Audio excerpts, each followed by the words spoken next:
Militer Rusia mengklaim berhasil menembak jatuh 2 helikopter andalan Ukraina.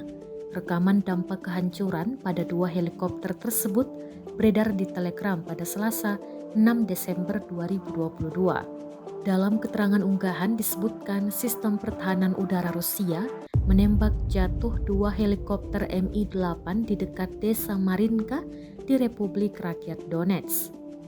2 helikopter tampak terbakar setelah ditembak jatuh. Hal itu juga diungkapkan juru bicara Kementerian Pertahanan Rusia, Letnan Jenderal Igor Konashenkov pada Senin 5 Desember 2022. Kemampuan pertahanan udara menembak jatuh 2 helikopter Mi-8 Angkatan Udara Ukraina di dekat pemukiman Mariinka di Republik Rakyat Donetsk, kata Konashenkov, seperti dikutip dari TASS.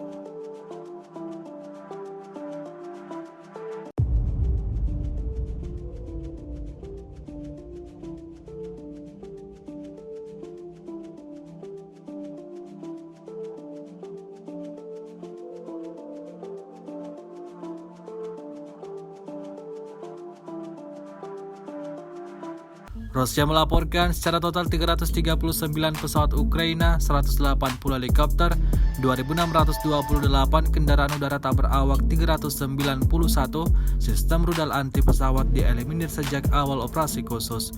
Dari kubu Kiev, Kementerian Pertahanan Ukraina melaporkan 540 tentara Rusia dieliminir dalam 24 jam terakhir.